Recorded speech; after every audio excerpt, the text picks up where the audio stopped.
எல்லாருக்கும் வணக்கம். நமக்கு குரூப் 4ல் தமிழ் சிலபஸில் யூனிட் 7 இலக்கியம், தமிழ் அறிஞர்களும், தமிழ் தொண்டும், அதுக்கு கீழே திருக்குறள் தொடர்பான செய்திகள் அப்படின்னு சொல்லிட்டு ஒரு 20 அதிகாரங்கள் கொடுத்துருக்காங்க. அதில் ஒவ்வொரு அதிகாரமும் நம்ம பார்த்துட்டு வரோம். ஃபர்ஸ்ட் அதிகாரமான ஒழுக்கமுடைமை ஆல்ரெடி நம்ம சேனலில் ஃபுல் வீடியோ இருக்குது, பார்க்காதவங்க அதையும் பாருங்கள். அடுத்து பொறையுடைமை. இந்த 20 அதிகாரங்களும் நம்ம ஒவ்வொரு வீடியோவாக எல்லாத்தையுமே கவர் பண்ண போகிறோம். நீங்கள் சேவ் பண்ணி வச்சுக்கிட்டு ஒவ்வொரு வீடியோவாக பார்க்கலாம், உங்களுக்கு யூஸ்ஃபுல்லாக இருக்கும். அண்ட் நெக்ஸ்ட் இப்போ நம்ம பொறையுடைமை அதிகாரம் பார்க்கலாம். பொறையுடைமை அப்படின்னா பிற செய்யும் துன்பங்களை பொறுத்தல். பொறையுடைமைன்னு என்னது? பிற செய்யும் துன்பங்களை பொறுத்தல்.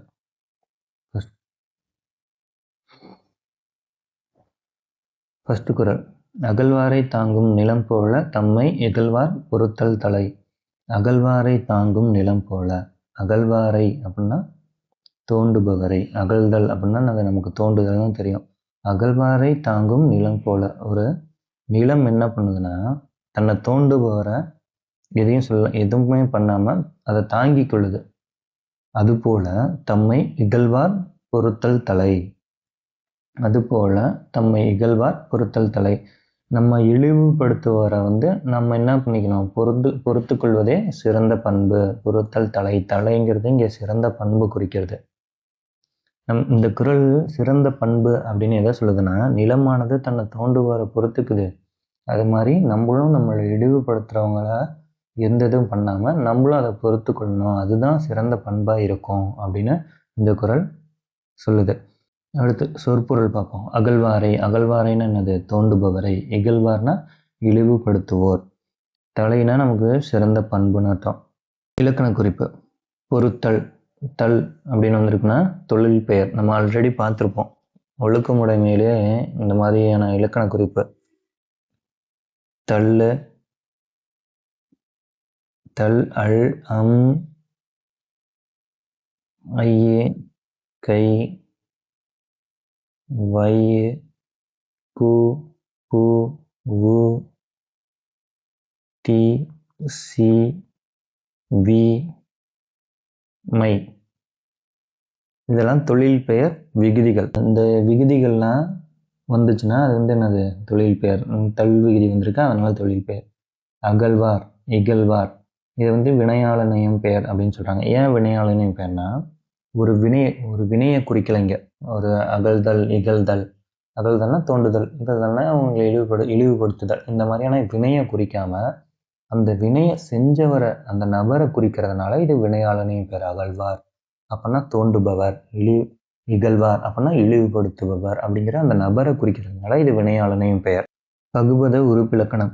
அகழ்வார், அகல் பிளஸ் இவ்வு பிளஸ் ஆர் அப்படின்னு பிரிச்சிருக்காங்க. அகல்னா பகுதி. இந்த பகுதி எப்பயுமே கட்டளை சொல்லாதான் இருக்கணும். எப்படி இருக்கணும்? கட்டளை சொல்லா இருக்கணும் அந்த பகுதி பிரிக்கும் போது. இவ் அப்படிங்கிறது எதிர்கால இடைநிலை. எதிர்கால இடைநிலை சொற்கள் என்னென்னா இப்பு, இவ்வு, இக்கு. இந்த மூணு என்னது? எதிர்கால இடைநிலை. ஆர் வளர்பால் வினைமுற்று விகுதி. அணி உவமை அணி. ஏன்னா போல அப்படிங்கிற உவம உருவு வெளிப்படையாக வந்திருக்கிறதுனால இது என்னது? உவமை அணி அப்படின்னு சொல்கிறாங்க. அடுத்து பொறுத்தல். பொறுத்தல் இறப்பினை என்றும் அதனை மறத்தல் அதனினும் நன்று. இப்போ பொறுத்தல்னா நான் தெரியும், பொறுத்து கொள்ளுதல். பொறுத்தல்னா பொறுத்து கொள்ளுதல். இறப்பினை அப்படின்னா என்னன்னா பிற செய்த துன்பத்தை. இறப்பினை அப்படின்னா பிற செய்த துன்பத்தை. பொறுத்தல் பிற செய்த துன்பத்தை என்றும் அதனை மறத்தல் அதனினும் நன்று. பிற செய்த துன்பத்தை ஒருவர் பொறுத்து கொள்ளுதல் சிறந்தது. அதனை விட சிறந்தது அத்துன்பத்தை மறந்து விடுதல். ஒருத்தவங்களுக்கு துன்பம் செய்கிறாங்களா, அதை பொறுத்துக்காத, மறந்துரு, அதுதான் இருக்கிறதுலே ரொம்ப நல்லது அப்படின்னு வள்ளுவர் சொல்றாரு. இலக்கண குறிப்பு பார்ப்போம். சொற்பொருள். பொறுத்தல் அப்படின்னா பொறுத்து கொள்ளுதல். இறப்பினா பிற செய்த துன்பத்தை. அடுத்து இலக்கண குறிப்பு. மறத்தல், பொறுத்தல் அப்படிங்கிறது தொழில் பெயர்கள். நம்ம ஆல்ரெடி பார்த்துருப்போம். தல் வந்திருக்கிறதுனால தொழில் பெயர்கள். நன்று அப்படிங்கிறது குறிப்பு வினைமுற்று. ஏன் நன்று குறிப்பு வினைமுற்றுனா, நன்று அப்படின்னா நன்மை. நன்மை அப்படிங்கிற ஒரு பண்பு பெயரை அடிப்படையாக கொண்டு இது இருக்குது. ஆனால் காலத்தை வந்து நமக்கு பாருங்களேன் வெளிப்படையாக காட்டல. நன்று அப்படிங்கிற ஒரு எந்த காலமே நமக்கு காட்டல. ஆனால் அந்த கருத்து நன்மை அப்படிங்கிற அந்த கருத்தாக மட்டும் உணர்த்தினால இது வந்து என்னது குறிப்பு வினைமுற்று. மரத்தல் பகுபத உறுப்பிலக்கணம் இது எப்பயுமே ஏன் இது எப்பயுமே கட்டளை சொல்லாதான் இருக்கும். இத்து ப்ளஸ் தல். மரங்கிறது பகுதி, இத்து சந்தி, இத்தல் வந்து தொழில் பெயர் விகுதி. அடுத்த 3வது குறள். இன்மையுள் இன்மை விருந்தோரால் வன்மையுள் வன்மை மடவார் பொறை. இன்மைனா என்னது? இன்மைனா நமக்கு வந்து வறுமைன்னு அர்த்தம். வன்மைனா வலிமை அப்படின்னு அர்த்தம். வறுமையையும் வலிமையையும் இங்கே கம்பேர் பண்ணியிருக்காங்க. சரிங்களா? ஃபர்ஸ்ட் இன்மையுள் இன்மை விருந்தோரால். வறுமையிலே கொடிய வறுமை அப்படின்னு என்னன்னு கேட்குறாங்க. வறுமையுள் கொடிய வறுமை என்ன? 1. வலிமையுள் சிறந்த வலிமை இது 2.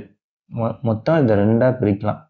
இப்போ வறுமையுள் கொடிய வறுமை அப்படின்னா என்னன்னா, இன்மையுள் இன்மை விருந்தோரால். ஓரால் அப்படின்னா தவிர்த்தல். எதை தவிர்க்கிறாங்க? விருந்துக்கு ஒருத்தங்க வராங்க, விருந்தினரை. நம்ம வீட்டுக்கு விருந்தினர் வராங்க, அவங்களுக்கு வந்து உபசரிக்க முடியாத நிலை ஏற்படுது. அப்போ அந்த இடம் வந்து வறுமையிலும் கொடிய வறுமையா அப்படின்னு சொல்றாங்க. அதுபோல ஒரு அறிவற்றவங்க செய்யும் தீங்கை வந்து பொறுத்து கொள்ளுதல் வலிமையும் சிறந்த வலிமையா. ஒரு அறிவற்றவங்க நமக்கு ஒரு தீங்கு செய்கிறாங்க, அதுக்காக நம்ம இன்னும் பண்ணணும்னு அர்த்தம் கிடையாது.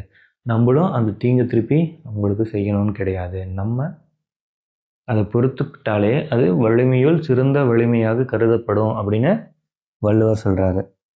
சொற்பொருள். இன்மை என்னது தெரியும், வறுமை. ஓரால் அப்படின்னா தவிர்த்தல். மடவார்னா அறிவற்றார். மடவார்னா என்னது? அறிவற்றார்.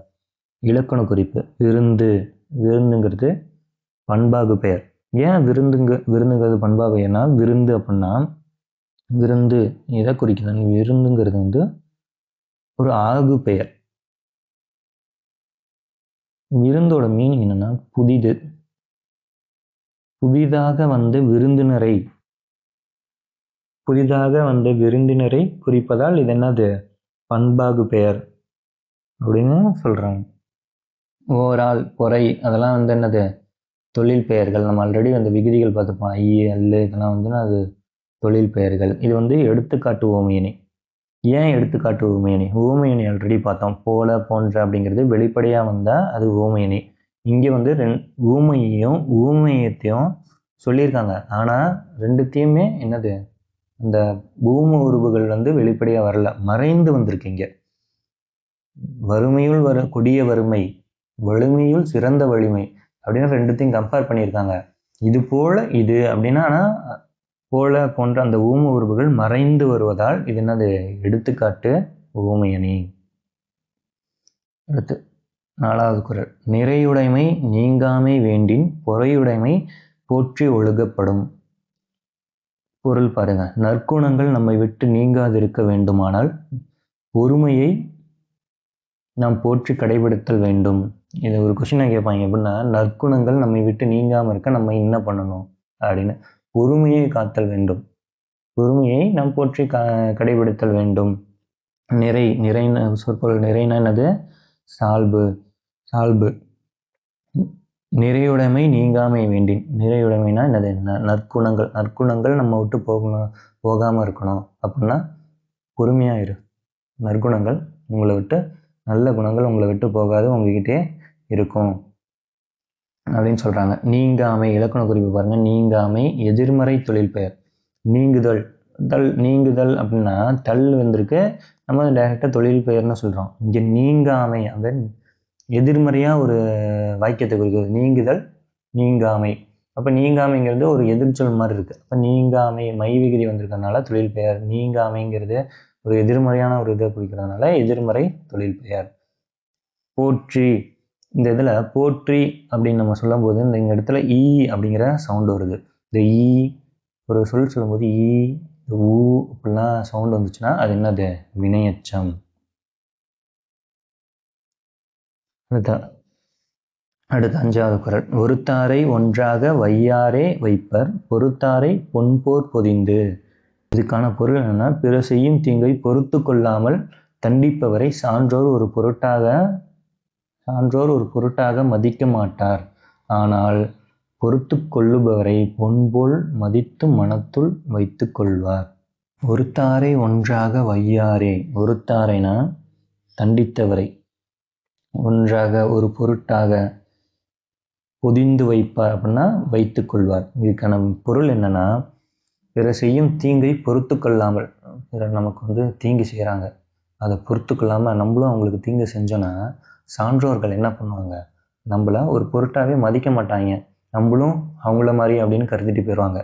ஆனால் ஒருத்தங்க நமக்கு தீங்கு செய்கிறாங்க, ஆனால் அதை பொறுத்துக்கிட்டு நம்ம அதை கடந்து போகிறோம்னா அந்த மாதிரியான நபர்களை சான்றோர்கள் என்ன பண்ணுவாங்க, பொன் போல் மதித்து மனத்துக்குள் வைத்து கொள்வார். நல்லா மனுஷன் அப்படின்னு சான்றோர்கள் இவனை ஒரு பொன் போல் மதித்து தன் மனதுக்குள்ளே வைத்து கொள்வார் அப்படின்னு வள்ளுவர் சொல்கிறாரு. இலக்கண குறிப்பு. ஒருத்தார். ஒருத்தார்னா நமக்கு தெரியும், ஒருத்தர்னா தண்டித்தல் அப்படிங்கிறத வினையை குறிக்காமல் அந்த தண்டித்தல் அவன் செய்த நபரை குறிக்கிறது ஒருத்தார் அப்படின்னா, அதனால் வினையாளனையும் பெயர். பொதிந்து, நம்ம வேர்ட் சொல்லும்போது பாருங்களேன், பொதிந்து வருதா, அப்போ அது வினையெச்சம். பகுபத உறுப்பிலக்கணம். வைப்பர். வை ப்ளஸ் இப்பு ப்ளஸ் இப்பு ப்ளஸ் ஆர். வைங்கிறது என்னது, பகுதி. இது நமக்கு ஆல்ரெடி தெரியும், கட்டளை சொல் வை அப்படின்றதுக்காக பகுதி. இப்புங்கிறது சந்தி. இப்பு எதிர்கால இடைநிலை. நம்ம ஆல்ரெடி எதிர்கால இடைநிலைகள் பார்த்தோம்ல, என்னென்ன பார்த்தோம், இப்பு, இவ்வு, இக்கு, இதெல்லாம் என்னது, எதிர்கால இடைநிலைகள். ஆர் பலர்பால் வினைமுற்று விகுதி. அடுத்த 6வது குறள். ஒருத்தார் கொருநாளை இன்பம் பொறுத்தார் ஒன்றும் துணையும் புகழ். இது என்ன பொருள்னா, பிறர் செய்யும் தீமையை பொறுத்து கொள்ளாது தண்டித்தவருக்கு ஒரு நாள் மட்டுமே இன்பம் கிட்டும், அதனை பொறுத்து கொண்டவரின் புகழ் உலகம் உள்ளவரை நிலைத்து நிற்கும். பொன்றும் துணையும். பொன்றும் துணையும் அப்படின்னா உலகம் உள்ளவரைன்னு அர்த்தம் பொருள். பொன்றும் துணையும் புகழ். அந்த புகழ் உலகம் உள்ளவரை நிலைத்திருக்கும். எந்த புகழ், பிறர் செய்யும் தீமையை பொறுத்து கொள்ளாது. ஒருத்தன் உனக்கு தீமை செய்கிறான், அதை உன்னால் பொறுத்துக்கவே முடியல, திருப்பி அவனுக்கு அந்த தீமை நீயும் செஞ்சதுக்கப்புறம் அப்போ உனக்கு என்ன அந்த சந்தோஷம், அவனுக்கு ஒரு நாள் மட்டும் உனக்கு அந்த சந்தோஷம் இருக்கும், நம்மளும் செஞ்சுட்டான்டா, அவனும் கஷ்டப்பட்டுட்டான் அப்படின்னு நமக்குள்ள இந்த இன்பம் ஒரு நாள் மட்டும் இருக்கும். ஆனால் அதை பொறுத்துக்கிட்டீங்கன்னா அந்த புகழ் உன்னுடைய புகழ், பொறுத்து கொண்டவரின் புகழ் உலகம் உள்ளவரை நிலைச்சிருக்கும் அப்படின்னு வள்ளுவர் சொல்கிறாரு. இலக்கண குறிப்பு. ஒருத்தார். பொறுத்தார் அப்படின்னா வினையாளனையும் பெயர். பகுபத உறுப்பிலக்கணம். ஒருத்தார்னா ஒரு ப்ளஸ் இத்து ப்ளஸ் இத்து ப்ளஸ் ஆர். ஒரு அப்படிங்கிறது பகுதி, இத்து சந்தி. இத்து என்னது, இறந்த கால இடைநிலை. ஆர் பலர்பால் வினைமுற்று விகுதி. அடுத்து 7வது குறள். திறனல்ல தற்பிற செய்யினும் நோனோந்து அறநல்ல செய்யாமை நன்று. இதோட பொருள் என்னன்னா, செய்யத்தகாத துன்பச் செயல்களை பிறர் தனக்கு செய்தாலும் தான் அத்துன்பத்துக்கு வருந்தி அறத்துக்கு மாறான செயல்களை அவருக்கு செய்யாதிருத்தல் நல்லது. ஒரு செய்யத்தகாத ஒரு துன்பச் செயலை உனக்கு ஒருத்தன் செய்கிறான், அப்படி செய்தாலும் என்ன பண்ணணும், அந்த துன்பத்துக்கு வருந்தி அறத்துக்கு மாறான எந்த செயலையும் நம்ம செய்யக்கூடாது. அறம் தவறி ஒருத்தன் நமக்கு என்ன தீங்கு செய்யத்தகாத ஒரு செயலை, துன்பத்தை நமக்கு தரான், அப்பயும் நம்ம என்னது, மனம் வருந்தி அறத்தின் பால் அப்பயும் அறத்தின் பால் தான் நம்ம நிற்கணும். அறத்தை தவறி அதற்கு மாறான செயல்களை அவருக்கு நம்ம செய்யாது இருக்கிறதா நமக்கு நல்லது. திறனல்ல தற்பிற செய்யினும் நோனோந்து அறநல்ல செய்யாமை நன்று. ஓகேங்களா. திறனல்ல அப்படிங்கிறது என்னன்னா, செய்யத்தகாத துன்பத்தை உனக்கு ஒருத்தன் கொடுக்குறான். நோனோந்துனா என்னது, அத்துன்பத்துக்கு வருந்தி அறநல்ல செய்யாமை நன்று. அறநல்ல செய்யாமை நன்று. அறத்தை தவறி நீ அவனுக்கு எந்த தீங்கும், அறத்துக்கு மாறான செயல்களை அவருக்கு நம்ம செய்யக்கூடாது. அடுத்து இலக்கண குறிப்பு. தற்பிறர் 7ஆம் வேற்றுமை தொகை. 7ஆம் வேற்றுமை தொகை எந்தெந்த இது சுச்சுவேஷன் வரும்னா, கண், இடம், நிலை, இந்த மாதிரியான இதில் தான் 7ஆம் வேற்றுமை தொகை வரும். இப்போ தற்பிறர் அப்படின்னா தன்னிடத்தே பிறர் அல்லது தன்னிலும் பிறர், தன்னிடத்தை குறிக்கிறதுனால 7ஆம் வேற்றுமை தொகை. செய்யணும்னா இழிவு சிறப்புண்மை. ஏன் இழிவு சிறப்புண்மை? செய்யினும் செய்தாலும் அப்படின்னு ஒரு இழிவான செயல், அப்படி அந்த ஒரு செயலை, இந்த மாதிரியான செயல்களை செய்தாலும் செய்யணும் அப்படின்னு ஒரு இழிவான செயலை பற்றி குறிப்பிடுது. இங்கே விகுதி செய்யணும் அப்படிங்கிற விகுதி வந்து இழிவு சிறப்பு பொருள், இந்த இழிவான செயல் அந்த பொருளில் இங்கே வந்திருக்கிறதுனால இது இழிவு சிறப்புண்மை. இங்கே நொந்துன்னு என்னது? வினையெச்சம். நொந்து வருதா? இப்போ அது வினையெச்சம். அரண், திறன் இதெல்லாம் ஈற்றுப்போலிகள். ஈற்றுப்போலிகள்னா என்ன? அறம் தெரியும், அறம், திறம். இந்த ஈற்றுனா இந்த இதுதான், இந்த கடைசி ஈற்று இருக்குல்ல, இது வந்து கெட்டு அறம், திறம். இந்த ஈற்று கெட்டு அரண், திறன் அப்படின்னு வந்திருக்கிறதுனால இது ஈற்றுப்போலிகள். அடுத்து 8வது குறள். மிகுதியான் மிக்கவை செய்தாரை தாம் தம் தகுதியான் வென்றுவிடல். செருக்கினால் தீமை செய்தவரையும் தம் பொறுமையினால் வெற்றி கொள்ளல் வேண்டும். எதால? பொறுமையால். செருக்கினால் தீமை செய்கிறான், அவன்கிட்ட கோபத்தால் தீமை செய்கிறான் அப்படிங்கிறது உனக்கு ஒருத்தன் பண்ணுறான்னா நீ என்ன பண்ணணும்? பொறுமையால் வெல்ல வேண்டும். அதற்கான ஆயுதம் என்னன்னா பொறுமை. அந்த பொறுமையால் தான் நீ வெற்றி கொள்ள வேண்டும் அப்படின்னு வள்ளுவர் சொல்கிறார். மிகுதியான் மிக்கவை செய்தாரை தாம் தம் தகுதி. என்ன தகுதியை குறிக்கிறது? இங்கே தகுதியான் வென்று விடல் அப்படிங்கிறான். அந்த தகுதி என்ன? பொறுமை தான் அந்த தகுதி. பொறுமையால் வெற்றி கொள்ளல் வேண்டும். சொற்பொருள். மிகுதியான் அப்படின்னா மனச்செருக்கினால் உனக்கு ஒருத்தன் மிக்கவை தீமை, தகுதியான் பொறுமையால் வென்றுவிட வேண்டும். அடுத்து இலக்கண குறிப்பு. செய்தாரை அப்படிங்கிறது வினையாளனையும் பெயர். விடல், இங்கே வந்து விடல் அப்படிங்கிறது அல் ஈற்று வியங்கோல் வினைமுற்று அப்படின்னு சொல்கிறாங்க. இந்த வியங்கோல் வினைமுற்று வந்து க இய இயர். வியங்கோல் வினைமுற்று என்னது? க இய இயர் அப்படிங்கிற விகுதிகளை பெற்று தான் வரும். இங்கே வந்து அல்னு வந்திருக்கு. ஏன்? விடல், வாழ்த்துதல், வைதல், வேண்டல், விதித்தல் ஆகிய பொருளில் வரதான் வியங்கோல் வினைமுற்று. இங்கே அல் விகுதியை பெற்று எப்படி வந்திருக்கு? ஒரு கட்டளை வாக்கியமாக வந்திருக்கு. அதனால இது அல் ஈற்று வியங்கோல் வினைமுற்று. அடுத்து 9வது குறள். துறந்தாரின் தூய்மை உடையார் இறந்தார்வாய் இன்னாச்சொல் நோர்க்கிற்பவர். பொருள் வந்து வரம்பு கடந்து பேசுவோரின் தீய சொற்களையும் பொறுத்து கொள்பவரே பற்றற்ற துறவியரினும் மேலானவர். ஒரு பற்றற்ற துறவினாலே எல்லாத்தையும் துறந்துட்டு எதுவுமே இல்லை வேணான்ட்டு ஒரு ஆன்மீக இதுக்குள்ளே போய் வாழ்கிறவங்க.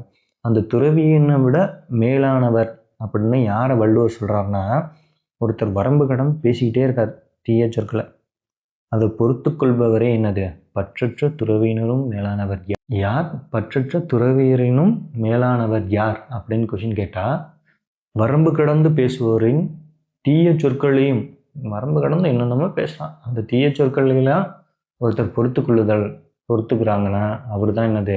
பற்றற்ற துறவியரினும் மேலானவர். துறந்தாரின் தூய்மையுடையார். துறந்தார்னா என்னது? பற்றினை விட்டவர். துறந்தாரின் தூய்மையுடையார். துறந்தார்னா யாரு? பற்றினை விட்டவர். இறந்தார்வாய் இன்னாச்சொல் நோர்க்கிற்பவர். இறந்தார்னா வரம்பு கடந்தவர். இறந்தார்னா என்னது? வரம்பு கடந்தவர். இன்னா அப்படின்னா தீய அப்படின்னு அர்த்தம். நோர்க்கிற்பவர்னா பொறுப்பவர். இலக்கண குறிப்பு. இறந்தார், துறந்தார், நோர்க்கிற்பவர் இதெல்லாம் நமக்கு ஆல்ரெடி தெரியும். ஏன் வினையாளனையும் பேர்னு, எதனால் இது வினையாளனையும் பேர் கமெண்ட்டில் சொல்லுங்கள். இன்னா சொல். இங்கே வந்து இன்னா ஆங்கிற அந்த சவுண்டு வருதா? ஆ. அப்போ இது ஈறுகெட்ட எதிர்மறை பெயரெச்சம். அடுத்து பகுபத உறுப்பிலக்கணம் பாருங்கள். இறந்தார், இற ப்ளஸ் இத்து, இத்து ப்ளஸ் ஆர். இறனா பகுதி, இது வந்து கட்டளை. இத்து சந்தி, இத்து இந்தானது விகாரம், இத்து இறந்த கால இடையிலே, ஆர் வந்து வளர்பால் வினைமுற்று விகுதி. அடுத்து 10வது குறள். உண்ணாது நோற்பார் பெரியார் பிற சொல்லும் இன்னாச்சொல் நோற்பாரின் பின். இதோட பொருள் என்னன்னா, உண்ணா நோன்பு மேற்கொள்ளும் பெரியவர்களை விட தம்மை இகழ்வோரின் தீய சொற்களை பொறுத்து கொள்பவரே மேலானவர் ஆவார். உண்ணா நோன்பு விரதம் இருக்காங்களா, அவங்கள விட ஒரு பெரியவர்களா யாருன்னா, தன்னை இகழ்வோரின் தீய சொற்கள், தன்னை ஒருத்தர் வந்து தீய சொற்கள் சொல்லி திட்டுறாரு, அவரை பொறுத்து கொள்பவரே என்னது? உண்ணா நோன்பு இருக்காங்களா அவங்களோட மேலானவராக வள்ளுவர் சொல்கிறார். உண்ணாது நோற்பார் பெரியர். உண்ணா நோன்பு கடவுளுக்கு விரதம் இருப்பாங்க. பெரிய அவர் ஒரு பெரியவர் அப்படின்னு வள்ளுவர் சொல்கிறாரு. பிற சொல்லும் இன்னா சொல் நோற்பாரின் பின். அவங்களே யாருக்கு பின்னாடி தானா? பிற சொல்லும் தீய சொற்களை பொறுத்து கொள்றாங்களா அவங்களுக்கு பின்னாடி தான் இந்த உண்ணா நோன்பு இருப்பவராம். சொற்பொருள் பாருங்க. நோற்பார் அப்படின்னா நோன்பு மேற்கொள்பவர். இன்னா சொல் அப்படின்னா தீய சொல். இலக்கண குறிப்பு உண்ணாது அப்படி வந்திருக்கா வினையச்சம். திருக்குறள் தொடர்பான செய்திகளும் நமக்கு கொஷின்ஸ் வரும். இப்போ ஆசிரியர் குறிப்பு இது திருவள்ளுவர் நல்லதும் தெரியும். திருக்குறளில் அனைத்து நாட்டினரும் இனத்தினரும் தமக்கே உரியதென கொண்டாடும் வகையில் பொதுமை கருத்துக்களை படைத்தவர். நமக்கு திருக்குறள் தெரியும், அதை படித்தா என்னது எல்லா நாட்டினருக்கும் அது ஏற்றுக்கொள்ளும்படியான ஒரு விஷயமா தான் இருக்கும். இவரோட வேறு பெயர்கள் பாருங்க. நாயனார், தேவர், முதற்பாவலர், தெய்வ புலவர், நான்முகனார், மாதானுபங்கி, சென்னா போதார், பெருநாவலர் இன்னும் சிறப்பு பெயர்கள் இவருக்கு உண்டு. இவரின் காலம் கிமு 31ஆம் ஆண்டு என அறிஞர்கள் கூறுகிறார்கள். நூற்குறிப்பு திரு பிளஸ் குறள். திருக்குறளை பிரித்தா திரு பிளஸ் குறள் திருக்குறள். திருன செல்வம், சிறப்பு, அழகு, மேன்மை, தெய்வத்தன்மை என பல பொருள் கொண்ட ஒரு சொல் தான் அது திரு அப்படிங்கிற சொல். குறள் அப்படின்னா குறுகிய அடியுடையது, 7 சீர்களை கொண்ட ஈரடி வெண்பாக்களால் ஆனது திருக்குறள். இதுதான் திருக்குறளுக்கான விளக்கம். இந்நூல் இந்த நூல் அறத்துப்பால், பொருட்பால், இன்பத்துப்பால் என முப்பெரும் பிரிவுகளாக வகுக்கப்பட்டுள்ளது. அறம் 38 அதிகாரங்களாகவும், பொருள் 70 அதிகாரங்களாகவும், இன்பம் 25 அதிகாரங்களாகவும் பகுக்கப்பட்டுள்ளது.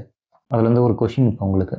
அறம், பொருள், இன்பம் இதே முப்பால் பகுப்பு கொண்ட இன்னொரு நூல் என்ன அப்படின்னு கமெண்ட்ல சொல்லுங்க.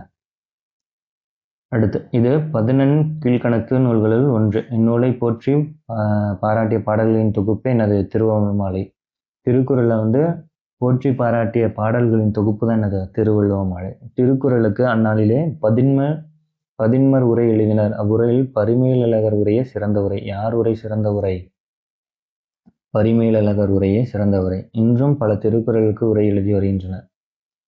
திருக்குறளுக்கு உரை எழுதிய 10 பேர் யாருன்னா ஃபர்ஸ்ட் தருமர், மணக்குடவர், தாமதத்தர், நச்சர், பரிதி, பரிமேலழகர். ஒரு உரை தான் என்னது சிறந்த உரை. திருமலையார், மல்லர், பரிபெருமாள், காளிங்கர். இங்கிலாந்து நாட்டு மகாராணியா விக்டோரியா காலையில் கண் விழித்தாக முதலில் படித்தது என்னது திருக்குறள். நம்ம இதில் 15 out of 15 எடுக்கிறதுக்கு தமிழில் அந்த யூனிட் 7 15 out of 15 கண்டிப்பாக நம்ம எடுத்துடலாம். அதுக்கான இந்த வீடியோஸை பாருங்கள். கண்டிப்பாக எல்லா கொஷின்ஸுமே இதுக்குள்ளேருந்து தான் வரும். ஏன்னா இங்கே ஸ்கூல் புக் 6 to 10th வரைக்கும் தான் சொல்லியிருக்காங்க. அதை நம்ம கவர் பண்ணிட்டாலே 15 out of 15 எடுத்துடலாம். இந்த மாதிரி செப்ரேட் பண்ணி நம்ம ஒவ்வொரு இடத்தையும் ஸ்ட்ராங் பண்ணி வச்சுக்கிட்டாதான் நம்ம அந்த காம்படிஷன்களில் போய் ஒரு வேலையை வாங்க முடியும். ஸோ ஃபாலோ பண்ணிக்கோங்க, சப்ஸ்கிரைப் பண்ணிக்கோங்க. இது மாதிரி நிறைய வீடியோஸ் நம்ம சேனலில் வரும். And thank you all. எல்லாருக்கும் நன்றி.